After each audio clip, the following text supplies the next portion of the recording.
Hi guys, तो क्या हाल चाल। आज हम लोग एक बहुत ही इंटरेस्टिंग टॉपिक जो कि है कार्बोनेट्स कंपाउंड्स वो स्टार्ट करने जा रहे हैं।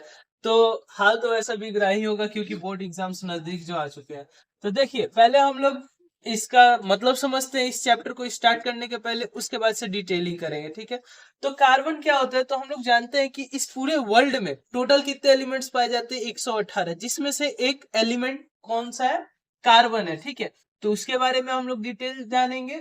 और साथ ही साथ यहाँ पे क्या लिखा हुआ है, इट्स कंपाउंड्स। इट्स कंपाउंड्स का मतलब क्या है कि कार्बन क्या करेगा कि दूसरे दूसरे एलिमेंट्स के साथ जुड़ करके क्या करेगा, एक नया कंपाउंड का फॉर्मेशन करेगा और उस हर एक कंपाउंड का अपना एक अलग नेचर होगा।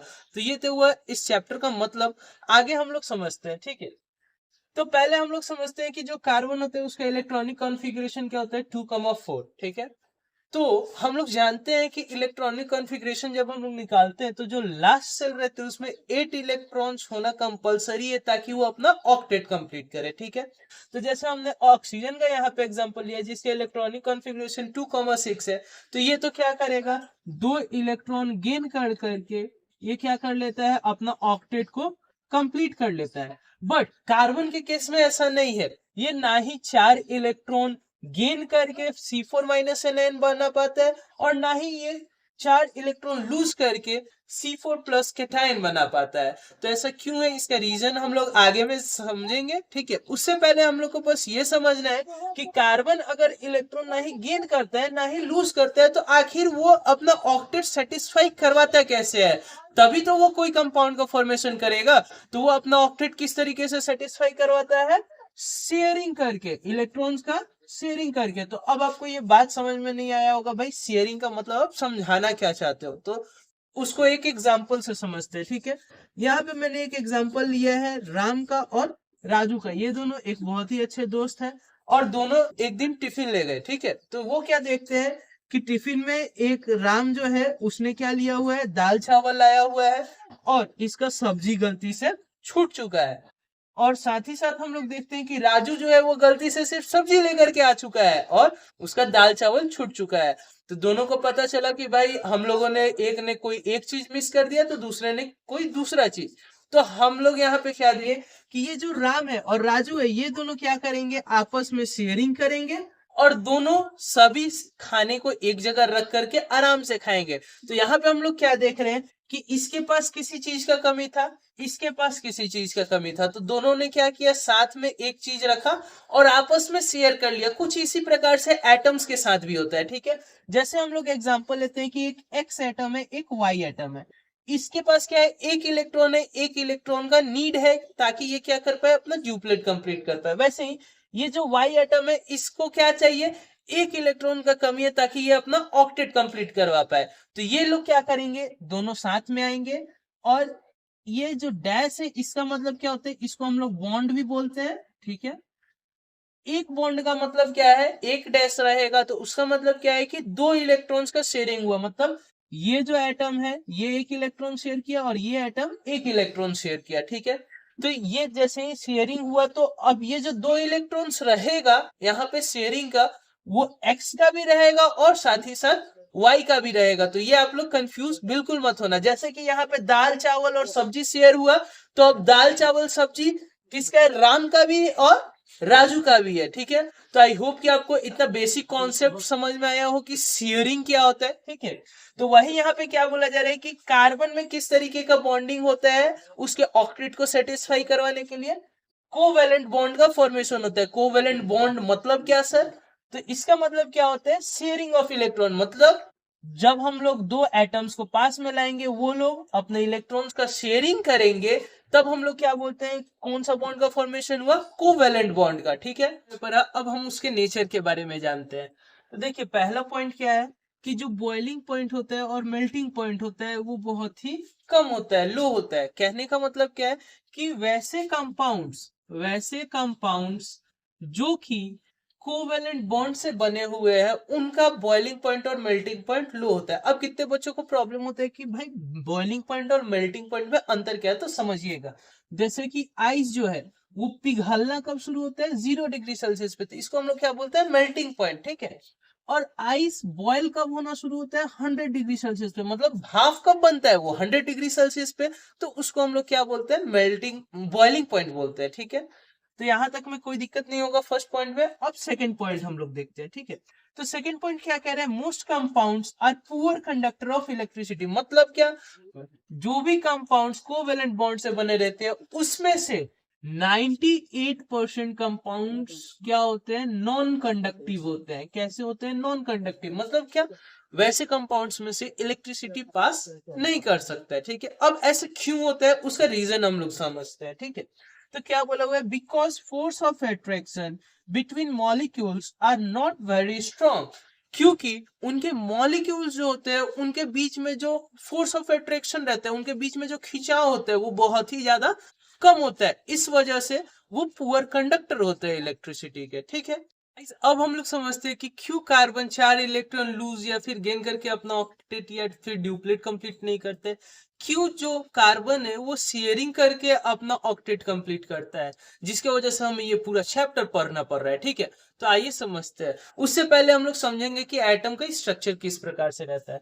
तो एटम का स्ट्रक्चर कैसे रहता है? पहले एक न्यूक्लियस रहेगा, जिसमें क्या रहेगा? आपका न्यूट्रॉन रहेगा और प्रोटॉन रहेगा। प्रोटॉन कैसा चार्ज रहता है? Positive charge. ठीक है, और इसके अराउंड बहुत सारे एनर्जी सेल्स बने रहेंगे जिसमें इलेक्ट्रॉन्स रिवॉल्व करते रहता है। ठीक है, तो देखिए कार्बन जो रहता है, कार्बन किस पोजीशन पे पाया जाता है? 6 पोजीशन पे। तो इसमें कितना इलेक्ट्रॉन्स रहता है? 6 इलेक्ट्रॉन रहता है और 6 प्रोटॉन रहता है। ठीक है, तो यहाँ पे हम लोग कार्बन का स्ट्रक्चर बनाए कि न्यूक्लियस जो है उसमें 6 पॉजिटिव चार्ज है और 6 इलेक्ट्रॉन्स उसके अराउंड नच रहा है। ठीक है, ये अब एनर्जी सेल पर डिपेंड करेगा। पहले में 2 इलेक्ट्रॉन्स रहता है, नेक्स्ट वाले में कितना रहेगा। ठीक है, तो ये एनर्जी सेल पर डिपेंड करेगा। तो कार्बन में क्या रहता है? पहले सेल में 2 इलेक्ट्रॉन रहता है और सेकंड सेल में 4 इलेक्ट्रॉन। तो वो अभी खैर काम की बातें नहीं है, जो काम की बातें है वो देखते हैं। तो यहाँ पे क्या लिखा हुआ है कि C4Ni क्यों नहीं फॉर्म होता है? तो it would be difficult for the nucleus with 6 proton to hold on just 10 electrons. तो यहाँ पे क्या बोला गया कि ये C4-Ni इस वजह से फॉर्म नहीं होते क्योंकि उसके लिए क्या नहीं पॉसिबल होते? 6 इलेक्ट्रॉन्स के लिए ये पॉसिबल नहीं होता है कि 10 इलेक्ट्रॉन्स को वो होल्ड किए रहे। मतलब आप लोग समझिएगा, देखिए अब ये जो इलेक्ट्रॉन्स होता है वो क्यों रोटेट करते रहता है एटम्स पे? क्योंकि ये जो प्रोटॉन रहता है पॉजिटिव चार्ज, ये इलेक्ट्रॉन्स जो कि नेगेटिव चार्ज है उनको खुद की तरफ खींचे रहते हैं, जिसकी वजह से ये अपने एनर्जी सेल्स में रोटेट करते रहते हैं। ठीक है, अब ध्यान से समझिएगा, अगर 6 प्रोटॉन है और 6 इलेक्ट्रॉन है तो दोनों एक दूसरे पे क्या करेंगे? बराबर अमाउंट ऑफ एनर्जी इनके बीच में रहेगा। मतलब एक प्रोटॉन और एक इलेक्ट्रॉन दोनों एक दूसरे को खींचे रहेंगे। ठीक है, जिसके वजह से इलेक्ट्रॉन रोटेट करता रहता है। अच्छा, आप एक केस बताइएगा कि 6 प्रोटॉन ही रहता है और एक एक इलेक्ट्रॉन करके हम लोग बढ़ाते गए, जैसे 7 इलेक्ट्रॉन हो गया, 6 प्रोटॉन और 8 इलेक्ट्रॉन हो गया। तो इनके बीच में जो फोर्स ऑफ अट्रैक्शन होगा वो धीरे धीरे कम होता जाएगा कि नहीं? तो आपका आंसर जरूर होगा कि हाँ भाई, कम होता चला जाएगा। तो वही बात आपको यहाँ पे ये समझाना चाह रहे हैं कि पहले से जो कार्बन है उसके पास 6 प्रोटॉन है और 6 इलेक्ट्रॉन है। अब हम लोग क्या किए कि 4 इलेक्ट्रॉन एक बैग से बढ़ा दिए। तो एक बैग से जब आप बढ़ा दिए तो प्रोटॉन याद रखिएगा, प्रोटॉन का कभी भी आप बढ़ा या घटा नहीं सकते किसी भी एटम में। कभी भी इलेक्ट्रॉन ही बढ़ेगा या फिर इलेक्ट्रॉन ही घटेगा।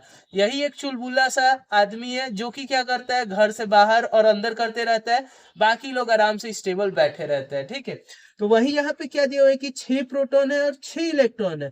तो इन दोनों के बीच में तो पहले तो नॉर्मल फोर्स लगेगा, बराबर फोर्स लग रहा है। बट जैसे ही 4 इलेक्ट्रॉन इस पे एक्स्ट्रा बढ़ा और 6 प्रोटॉन है तो अब टोटल कितना हो जाएगा? नेगेटिव चार्ज 10 नेगेटिव चार्ज हो जाएगा और 6 पॉजिटिव चार्ज।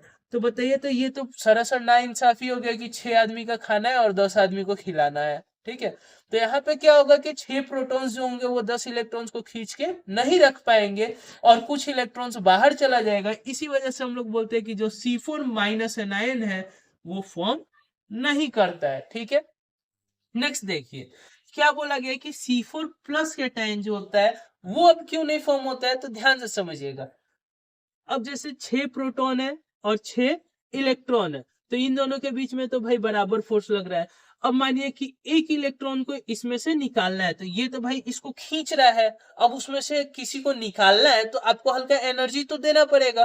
तो आप एनर्जी देके उसको निकाले तो अब कितना बचिए? 6 प्रोटॉन और 5 इलेक्ट्रॉन बच गया। तो अब जो पीछे वाले का कंपैरिजन में मान लीजिए कि आपने फर्स्ट इलेक्ट्रॉन निकाला, तो इनके बीच का अब जो फोर्स ऑफ अट्रैक्शन रहेगा वो और बढ़ जाएगा, तो और बढ़ेगा। अब इसके बाद आपको एक इलेक्ट्रॉन निकालना होगा, तो आपको पीछे वाले के कंपैरिजन में क्या करना पड़ेगा, ज्यादा एनर्जी देना पड़ेगा। क्या देना पड़ेगा, ज्यादा एनर्जी देना पड़ेगा। तो वही यहाँ पे आपको कह रहा है कि it would require a large amount of energy to remove 4 living electrons. मतलब क्या कि अगर आपको 4 इलेक्ट्रॉन्स को रिमूव करना है, तो ये धीरे धीरे एनर्जी क्या होता चला जाएगा, बढ़ता चला जाएगा। और 4 इलेक्ट्रॉन्स को अगर आपको हटाना होगा एटम में से, तो वो एक बहुत ही बड़ा अमाउंट ऑफ एनर्जी हो जाता है, जो कि हम लोग प्रोवाइड नहीं कर पाते। मतलब क्या, वो एक न्यूक्लियर बॉम्ब का भी एनर्जी से बहुत ज्यादा टाइम्स लगता है, जिस से आप 4 इलेक्ट्रॉन्स रिमूव कर पाओगे। इस वजह से क्या नहीं होता है, C4 प्लस कैटायन फॉर्म नहीं होता है। जैसे कि अब यहाँ पे बोल रहे हैं पॉजिटिव चार्ज, तो आप लोग बोलोगे कि भाई प्रोटॉन्स का संख्या बढ़ा देते हैं। तो मैंने अभी कहा कि प्रोटॉन कभी भी ना अंदर आता है ना बाहर जाता है, जितना पहले से अंदर इंस्टॉल है उतना ही रहेगा। बात समझ में आया। तो वही यहाँ पे कह रहा है कि C4 प्लस कैटायन इस वजह से फॉर्म नहीं होते, क्योंकि जो 4 इलेक्ट्रॉन्स होंगे उनको रिमूव करने के लिए आपको बहुत ही ज्यादा अमाउंट ऑफ एनर्जी प्रोवाइड करना पड़ेगा। साथ ही साथ अगर सपोज कीजिए कि इसमें से मैंने 4 इलेक्ट्रॉन्स रिमूव कर भी दिया, और इसको यहाँ पे कितना इलेक्ट्रॉन्स बच जाएगा, 2 इलेक्ट्रॉन्स बचेगा, तब भी यहाँ पे क्या होगा, 6 प्रोटॉन्स जो होंगे वो 2 इलेक्ट्रॉन्स पे इतना ज्यादा फोर्स ऑफ अट्रैक्शन लगाएंगे कि ये जो एटम होगा वो कोलैप्स कर जाएगा। इस वजह से भी हम लोग बोल सकते हैं कि जो C4 प्लस कैटायन होता है वो फॉर्म नहीं करता है। तो आई होप कि आपको ये बात समझ में आया हो कि C4 प्लस कैटायन या फिर C4 माइनस एनायन क्यों नहीं फॉर्म होता है। और ये एक बहुत ही इंपॉर्टेंट क्वेश्चन है जो कि आपको बोर्ड एग्जाम्स में भी आ सकता है। तो अभी के लिए इतना ही। अगर आपको कोई प्रॉब्लम हुआ तो आप प्लीज कमेंट कीजिए, मैं उस चीज पे वर्क करूंगा, ठीक है। और आपको ये वीडियो अच्छा लगा हो तो please like it and subscribe it. Thank you.